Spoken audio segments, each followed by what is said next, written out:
Okay. So we were talking earlier about the mother-son gun range day, right? Correct. You've already told the jury how the gun was put in the car and taken out. Okay. Now, did you ever tell Brian Maloche about the mother-son day at the range? I'm sure I mentioned it, yeah.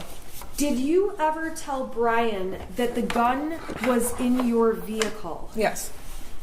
Okay, when did you tell Brian that the gun was in your vehicle? On the day I went to the shooting range. Did you tell Brian you put the gun in your car the day the shooting happened? No. So when he testified to that, was that accurate? No, I think he was confused. Okay. Did you specifically tell him about the gun being put in your car that other time? Yes. Aside from that time that you drove to the range, was the gun ever in your car? No. Were you aware Brian had memory issues?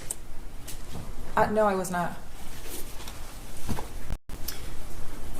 Brian testified that he never met Ethan. Later in his testimony, he said he did. Did he ever meet Ethan? Yeah, a couple times at the barn. Okay. And we went, he came to our house, he helped deliver a big TV that we got, and my son was there.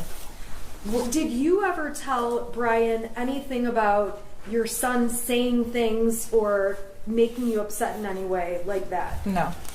Did you ever tell Brian anything about he had mental health issues that you were worried about? No. So when we read your messages, which the prosecution admitted, the 77 pages, okay, it's fair to say the jury can read what you guys talked about and you reflect on you talk about the past with Ethan, correct?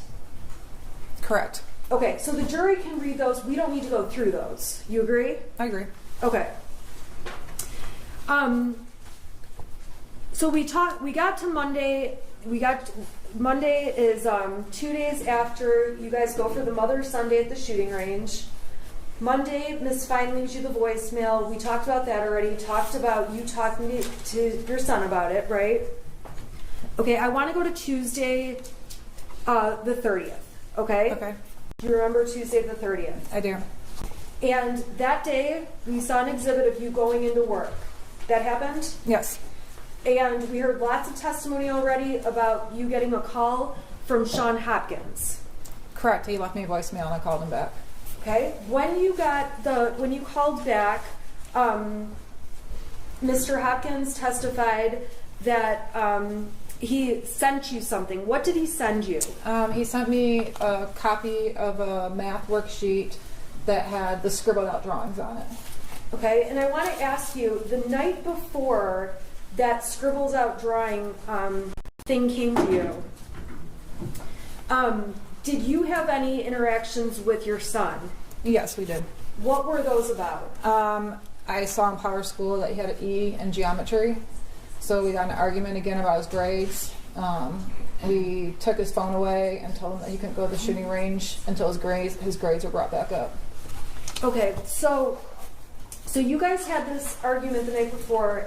We saw lots of messages where you thought everything was fine that Tuesday morning. Is that how you felt? Yeah. Okay. So when you got that math paper texted to you, do you recall saying anything to Ethan on the phone, on speaker? Yeah, I asked him why he did that. Okay. What were you thinking at that point? I was actually kind of angry because I thought he did that in like defiance of us yelling him about missing assignments, and here he is drawing pictures on an empty assignment page in geometry. So you felt like it was specifically him sending you a message about the night before? Yeah. Is it fair to say you took it personally? Yeah, I did. Okay, so what did you do?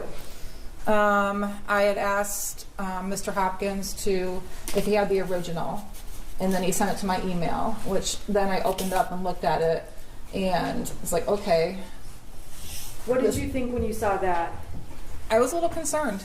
I was pretty concerned. He had asked for a parent to come to the school to meet with them, and at this time I tried calling my husband to see if he could go because he was out in the area working, and I couldn't get a hold of him, so I decided to go to the school. on the way to the school, he finally called me back and he met me at the school, so we went together. Okay, and when you went into the school, what did you think was happening? I thought he was going to get in trouble for what he drew on his assignment. I thought I was going to get like suspended. I was expecting like a disciplinary meeting. Okay, how did you feel about what you saw on that paper? I felt concerned after seeing that. Okay, and so we saw that you sent pictures of the math papers to Kira, to Andy, to Brian. It's fair to say you sent them around to people. I did. Okay, and to all those people, we've already seen all the exhibits. You expressed that concern. Correct. Okay, so what happens when you get to the school with you and James arrived separately? I think the detective testified that he was wrong at first, thinking you went together, but you guys were separate. Got there at the same time. Correct. Went in. What was it like walking into the meeting with Mr. Hopkins and Mr. Ejak? Who was there? So when we first got there, Mr. Hopkins met us out in front of where the administration is and walked us back to his counseling office. When we walked in, it was just him, and then my son was sitting in a chair in front of his desk working on something on his laptop. So when he walked in, he kind of showed us where to sit, and then we shook hands, he introduced himself, and started the meeting. Did you try to hug Ethan or do anything like that? I didn't. Okay. And when, how did that meeting go? It was pretty nonchalant. It was pretty brief. He started to tell. He basically filled me in on what my son and him were talking about for the last hour and a half. He said that my son told him that he was feeling sad over the death of a dog that we had. My mother-in-law lost his friend. So we talked a little bit about that. We confirmed it. We just said we agreed it was hard on him. He told us that he didn't feel my son was a risk, and actually gave him the option if he wanted to stay at school or go home. My son wanted to stay at school, so we all discussed that. Did you feel like you were taking the position of I am leaving him at school whether he can be here or not? No, absolutely not. Okay. Were you surprised or were you not surprised? Did you have any feelings about whether or not he could stay at school? I didn't really. I thought the advice that they were giving us was a good advice. We talked about him being sad, and then he said being around peers usually helps. So we all agreed to that. My son gets very stressed out when he does virtual school, so we agreed that it might stress him out more to do his school remotely the rest of the day. But there was never a time where I would refuse to take him home. I could easily, if he wanted to go, take him with me. I had no issues with that. Okay, so ultimately, did you take a paper from the school? The counseling papers, yeah. Okay. There was a stack, like maybe 10 sheets with multiple counselors listed on them. Okay. And were you planning to do anything with that sheet? Yeah, actually, we were going to start. I gave it to my husband out in the parking lot, and I told him I had phone calls at work the rest of the day, so I told him to start making calls once he got done doing his DoorDash. Okay. Now, the prosecution introduced and admitted an exhibit which was a search off of Yahoo about clinical depression treatments. Do you recall ever I'm saying Googling, but do you recall ever searching that topic? I don't, and I don't usually use Yahoo as a search engine. I always use Google, so I don't know. I don't recall it, no. Okay. Do you recall how or if you ever saw anything on Yahoo about clinical depression? I don't remember specifically seeing anything. I might have looked at something when my husband was going through a really hard time after his mother passed away. He was he was drinking a little bit more than usual, and you just tell that he wasn't right. So I might have looked at something at that time, seeing if he was depressed, but not. I don't know where Yahoo came from. You don't know how the Yahoo came to be? Okay. When you're on Facebook and Instagram and all those things, do you ever hit the clickbait stuff? Sometimes on accident. Sometimes I do on purpose. Okay, so that search on Yahoo, you don't remember ever putting that in the search bar? No. Okay. But you are saying it's possible you looked at it. Is that? It's possible. Okay. All right. So let's go back. So you're at the meeting. How did the meeting end? So we all decided that my son was going to go back to his class. So we wrote him a pass to go back to class. After he left, all four of us were in the meeting, and they asked if we had any questions, and we did not. And then I said, I'm going to go back to work. And we left, and I went to work, and my husband did DoorDash. And did you mean to be abrupt about ending the meeting? I didn't think I was abrupt. Did you think you ended the meeting? I think it just automatically ended when they asked if we had any questions, and I said no. Okay. So when there was testimony about that, I'm sorry, strike that. Let me ask you something. I don't want to interrupt you. I'm looking for a natural break. We could do it now. Well, does Jerry need a break? Yeah, that's fine. I just want to be considerate of. No, we can go anytime. That's fine. Okay, I don't want to interrupt you. You're fine. That's fine.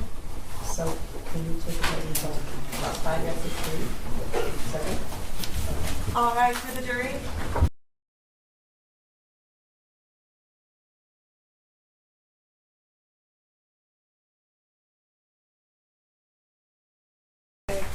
All right, you ready? Yep. Okay. We were talking about the meeting at the school, and I think the jury's heard a lot about that meeting. Okay, so I'm going to fast forward. Go back to work, right? Yep. We saw the exhibit of you walking back in. Correct. Okay, we heard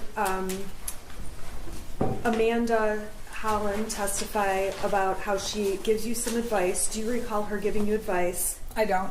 Is she somebody you go to for advice? No. Why not? We were never like friends outside of work, and she was Andy's administrative assistant, so it was just formalities really with her.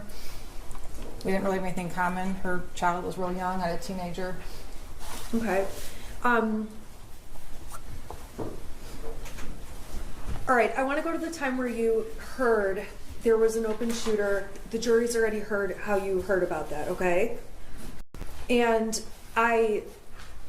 we know you got in your car, you drove up to Oxford, right? Correct. Okay. We heard about the description of that caravan. Did you see that caravan? Yeah, I joined it. It's a black SUV, and that was my fastest way to get to the school. Okay, so you actually were a part of that with all the law enforcement officers all headed up. Yep, I just kind of jumped in. What is that, Pier Road? It started on 75. I work at Square Lake and Telegraph, so I got 75 from Square Lake there. And it was well before the M24 exit. I would say about a quarter of a mile. The track was backed up. Okay. Now, you sent a text, and if you need to see it, let me know. You sent a text to your son that says, "You can talk to us." Why did you send him that? After I left the meeting, I knew that he was sad about things, and I just wanted to let him know that he can talk to us about anything. Just wanted to make sure I opened that door. Just let him know that we're there for him. We love him. Okay, and he said he loved you. Do you recall that? I do. Okay, was there anything unusual about that? Yeah, he's at that age where it was hard to get "I love yous" back out of him. For me to open my text and just see him randomly saying "I love you" was abnormal for him. Okay. Did you think anything at that point? No, not right at that point. I think I said text back "I love you too." I don't remember. I believe I did. Yeah. Okay. And later in the thread, you say, "Don't do it." So when you hear there's an open shooter at the school, I want to know in your mind, what do you believe is happening? Well, my husband had called me when I was still at work, and he said there's an active shooter at Oxford High School, and I can't get a hold of Ethan. And that's when I opened my phone and I saw the "I love you" text. And then I texted him, "Are you okay?" In the process of it, I was getting my stuff and running out the door, letting my boss know that I had to go to my son's school. It was on 75 when I was trying to get to the exit that my husband called me and he asked me where I hid the bullets, and I told him, and then he said the gun is missing. So instantly, I'm like, oh my gosh, he's got the gun. I didn't actually think he was at the school shooting it. I thought maybe he walked home and got the gun and was in the field by the school. I didn't imagine my son actually going to a school and shooting. And then when we got more updates, I was like, oh my gosh, he's a school shooter. He's going to kill himself, because in my mind, that's what school shooters have done. They've killed themselves after. So I yelled in my talk to text, Ethan, don't do it, because I thought he was going to kill himself. At that point, did you think Ethan had killed anyone? No, I didn't even think he shot anyone at that point. Well, that was going to be my next question. Did you believe he injured anyone or shot anyone, did anything? No. I thought he was going to kill himself. Okay. So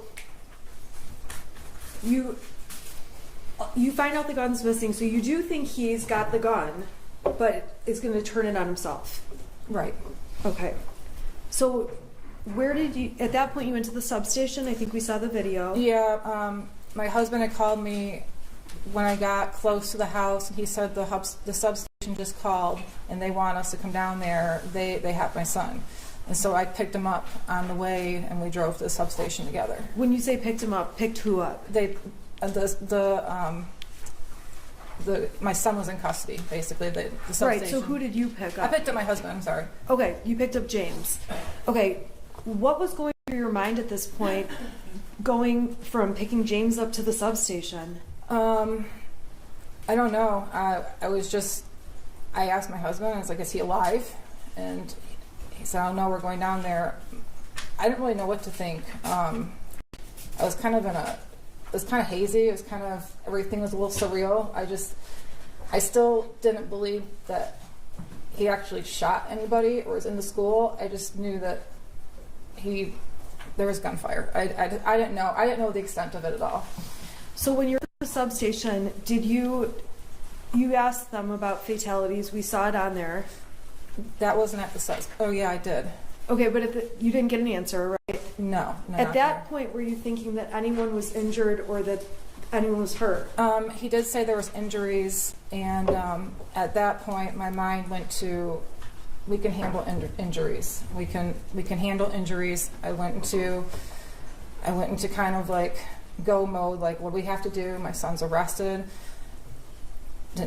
I did not think there would be any fatalities. You didn't think there would be any injuries? No, I didn't think there would be injuries. I didn't think there'd be anything, but I just went into that mode. Like we can handle injuries, and we can figure this out and go from there. Okay. We saw the interview at the substation. Yes. I'm not going to go through all that with you, okay? After that, you go to your house. Is that correct? Correct.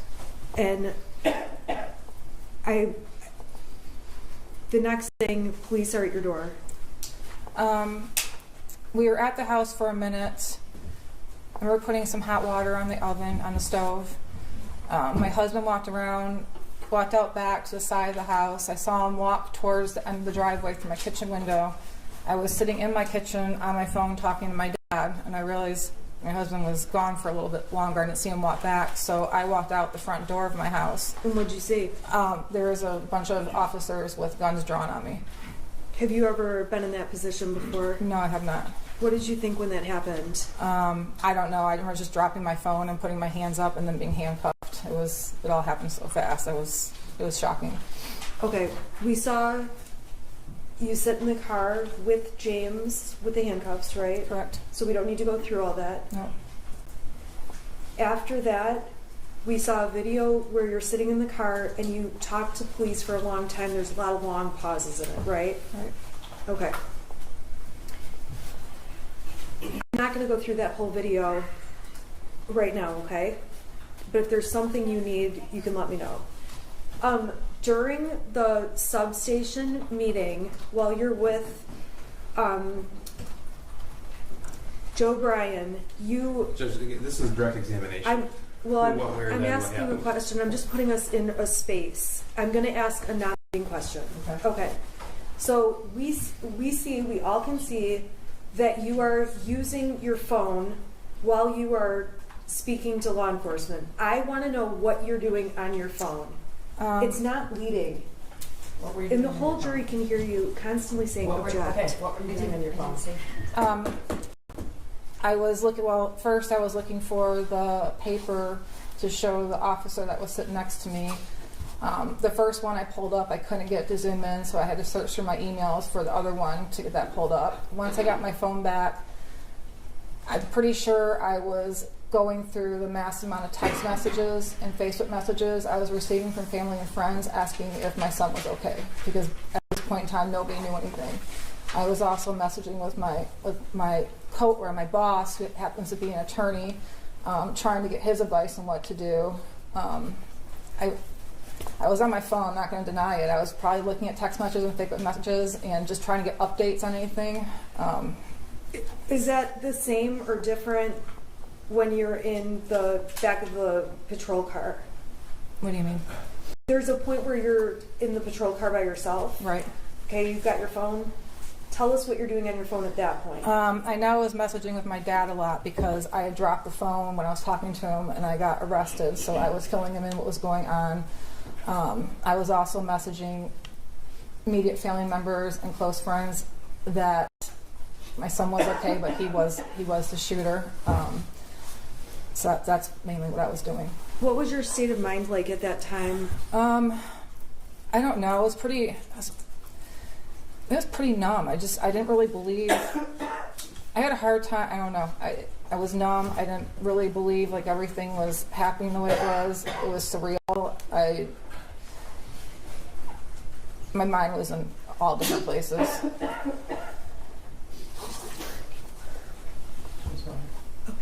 Okay, so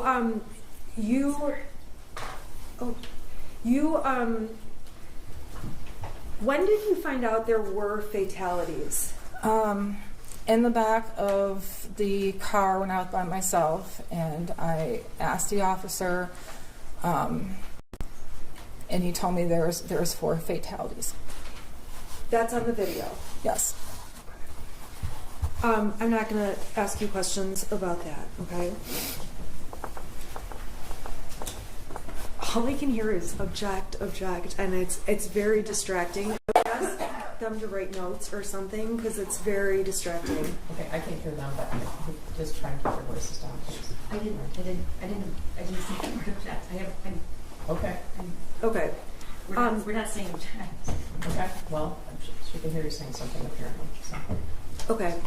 So this is the time where you find out there's fatalities. I'm going to move on to a different topic. On your cell phone, do you have a habit of deleting messages? Usually it's threads.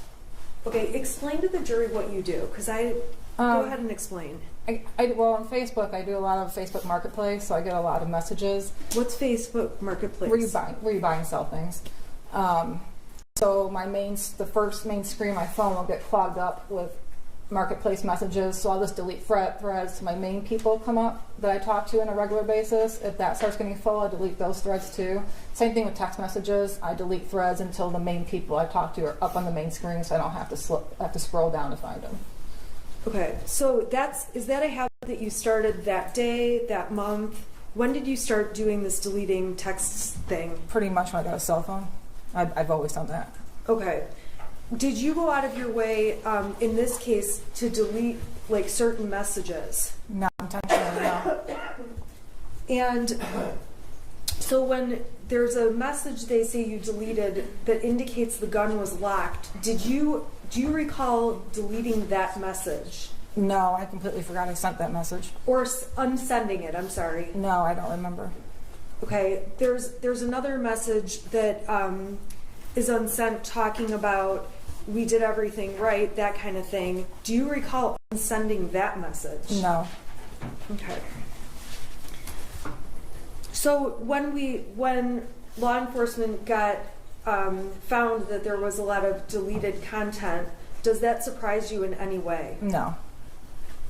And you don't dispute, you've seen a lot of text message threads that have been admitted. You agree those were all the those were a lot of the messages going on, is that right? Right.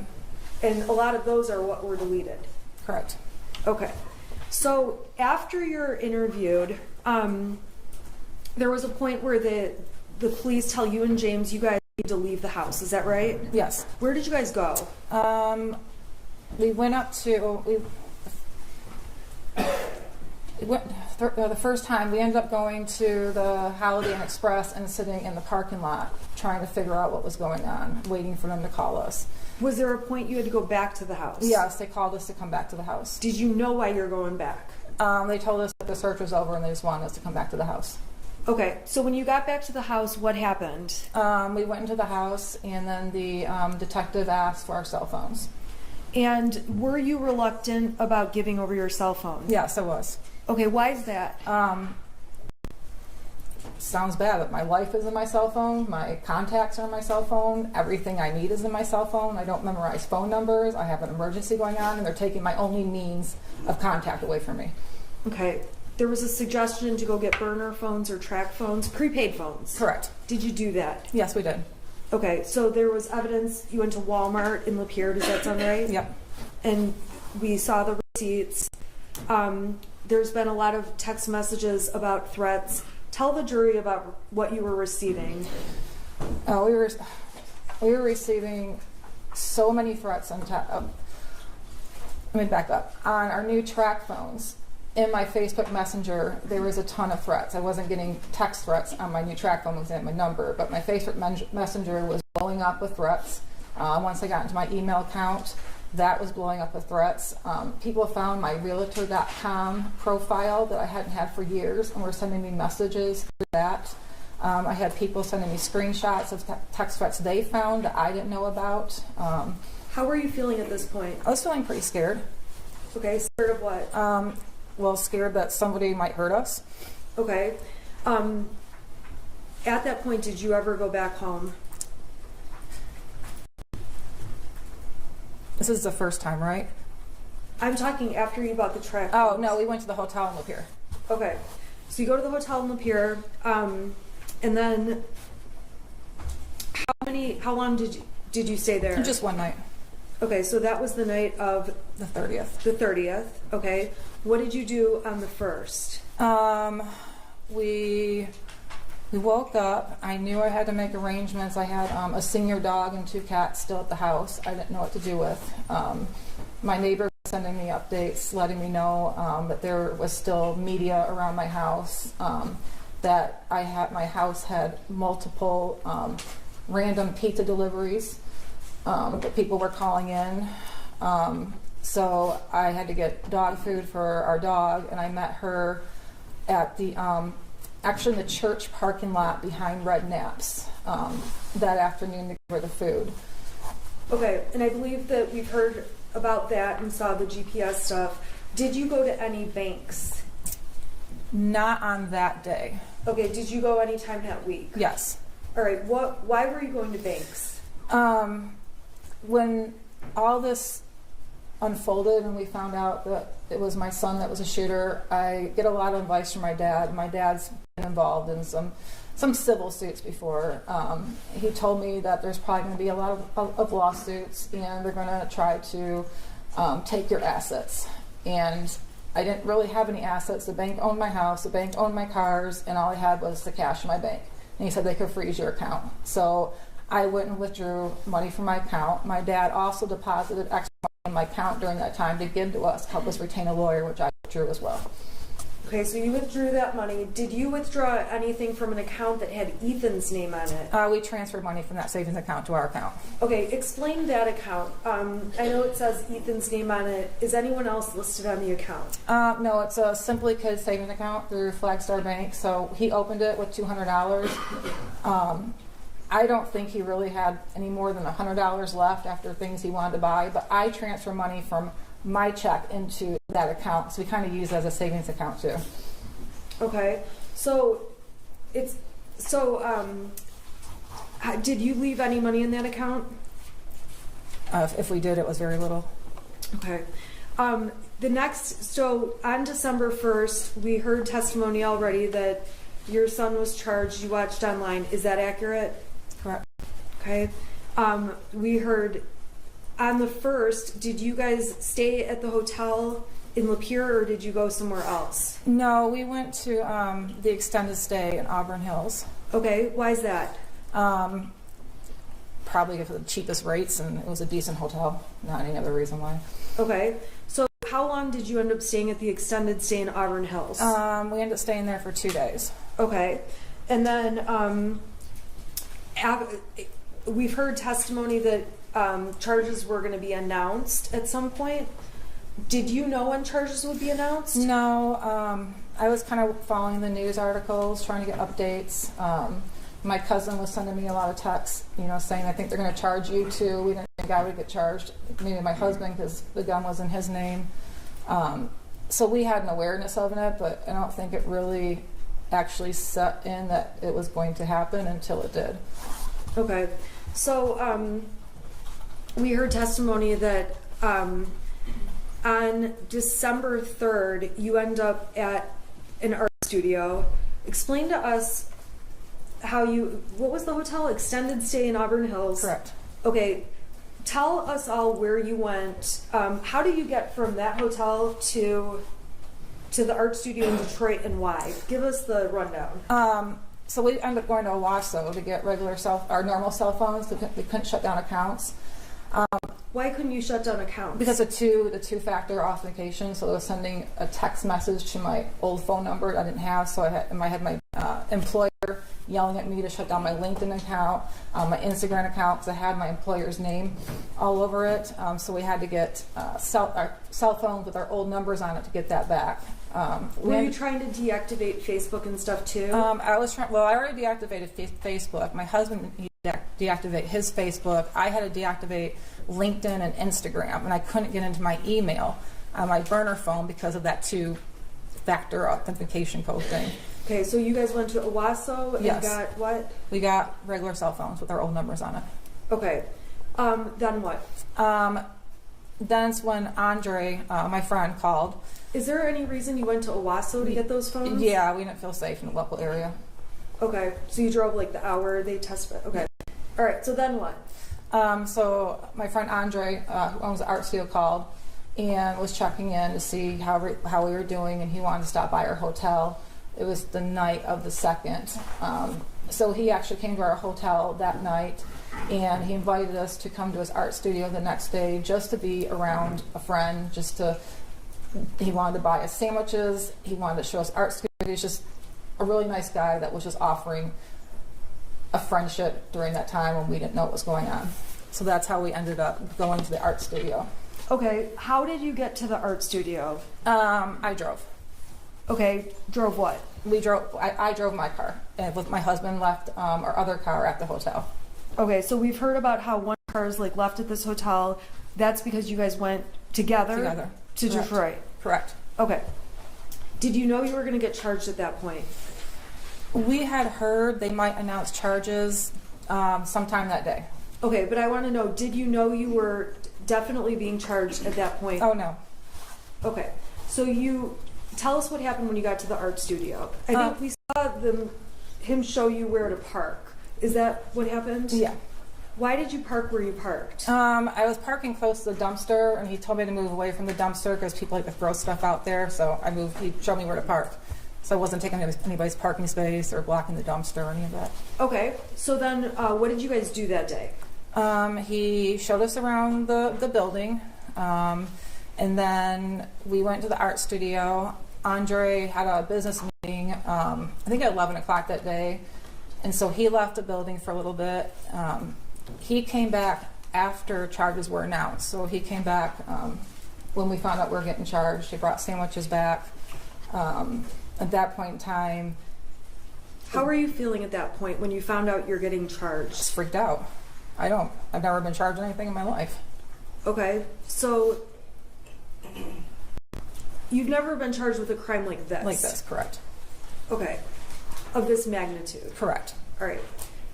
So okay, so you know you're charged, or you know that they want you.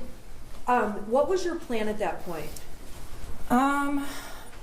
Well, I was in touch with my attorney, Me. You, and I was taking your advice that we're going to turn ourselves in When were you planning to turn yourself in? the next day, so it would be Saturday morning. Okay, why was that? That's when the Novi court was doing arraignments that day. Okay, so on Friday, the whole afternoon, you know you're being charged. That afternoon, what was your plan at that point? Or what were you doing at that point? Well, we were debating whether or not to go back to Auburn Hills and stay at the extended stay. And I think this is before we even knew there was a manhunt out for us. Okay, Your Honor, may I approach the witness with the defense exhibit, proposed exhibit A? The prosecution has received it. No question. Do you object to submission? Okay. Thank you. Okay, A is admitted. Can you tell the jury what that document shows?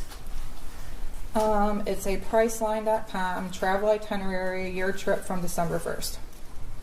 Okay. Last visited 12/3/2021. Okay. So when you're, okay, on 12/3, are there also searches for another hotel?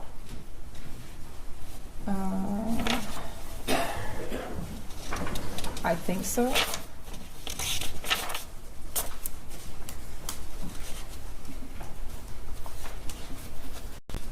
Yeah, there's a Priceline checkout, Auburn Hills, 12/4/12/5. So I think I was looking at for those dates. So you were planning to, is it fair to say then you're looking for a hotel? Objection deleting. Sustain.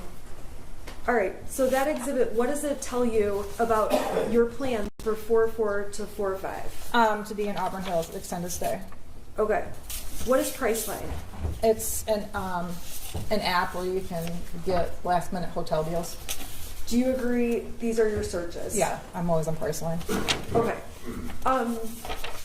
Ultimately, on the night of the 3rd, were you aware on Friday afternoon if you could go into court that afternoon? What was your awareness? I was not aware that we could go into court that afternoon. I was just waiting on direction from you to what we're going to do the following day and turning ourselves in. All right. So the prosecution showed lots of pictures of the art studio. We agree. That's what it looks like, right? Right. Okay. Did you guys sleep on that mattress that night? Yeah, we did. It was actually in the hallway, a common hallway the business shared, and we pulled it into the art studio and slept on it that night. Okay. Did you? The prosecution showed receipts and supplies that were bought, things like that. Who went to the store and did that? My friend went to the store. We gave him a list, and he picked up things for us. Okay. Why didn't you go to the police department? This is so distracting. I'm having a really hard time. I can move maybe and ask. Try not to talk. Okay. So who bought those supplies? My friend did. Okay. Why didn't you and James just go on your own to the police department and turn yourselves in? Because we didn't feel it'd be safe. Okay. Why is that? Just the fact that the entire community and Michigan knew that we were expected to turn ourselves in at the police department, so they would know where to go. Okay. And so that night, what did you and James sleep there? We did. What time did you go to bed? What happened? Just really quickly. I want to say it was after 11, maybe around 11 o'clock, when we finally went to bed. We both, I'm prescribed Xanax for anxiety, and we each took 4 because we knew we were going to turn ourselves in the next day, and we hadn't slept in 4 days, and we just wanted to sleep. Okay, so you each took 4. We did. Okay, and so the next thing, the next piece of evidence we saw was them coming into that art studio. Do you recall that? I recall my husband screaming, and there was people with guns again in our face, officers. What were you doing prior to hearing your husband screaming? We were sleeping. Okay. Were you aware there was anything going on? No, it was not. Okay. we saw the video, so we don't need to go through all of that. And the prosecution admitted, I'm going to put it up on the screen, People's Exhibit 150, and I just want to verify with you. I'm sorry, can you turn it on actually?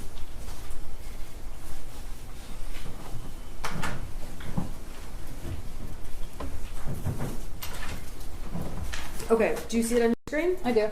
Okay, what is that? That's an alarm we set for, or I set for the next morning, For Saturday morning? for Saturday morning, correct? Okay, do you recall why you set it for 6:30, 6:45? Is there 2 alarms or 1? Yeah, there's 2. Okay, why did you set those alarms? Because we were going to wake up and drive to the Novi courthouse and meet you there by 8:30. Okay, and what was your plan there? What was going to be your plan when you got to Novi? We were going to be arraigned. Okay, now,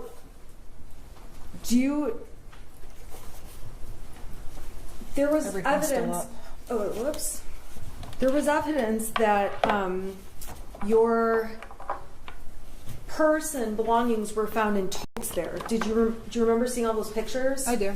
Okay, tell the jury why those were, your purse and personal effects were in those bins. I didn't know if we were going to jail. I didn't know if we were going to be bonded out. I didn't know what was going to happen. So I had told my friend where I left my purse and my backpack, where I did have pretty much all my money in it, to grab those the next day, or when he's at the studio. He's not usually there in the weekend. So I put them in the totes just for extra precaution.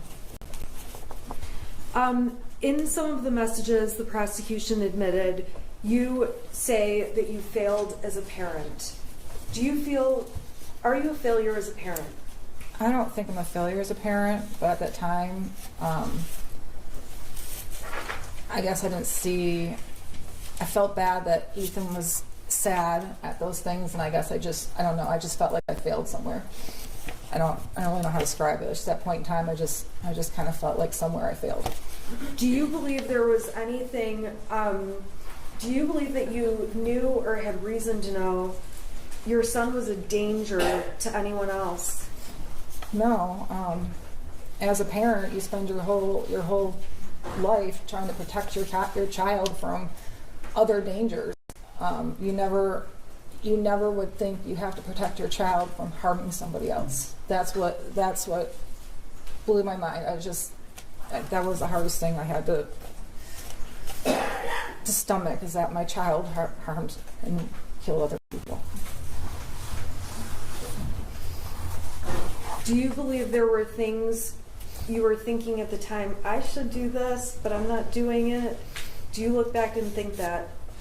No, I don't. I mean, of course I look back after this all happened, and I've asked myself if I would have done anything differently, and I wouldn't have. If you could change what happened, would you? Oh, absolutely. I wish he would have killed us instead. Over the last 26 months, has this been stressful for you? It's been very stressful. Yes. Have you had a range of emotions? I've had a lot of emotions.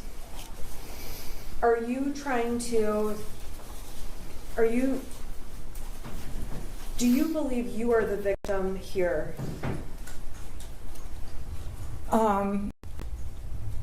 I don't want to say that I'm a victim, because I do not want to disrespect those families that truly are the victims on this. But we did lose a lot. Okay. You've lost everything. We did. All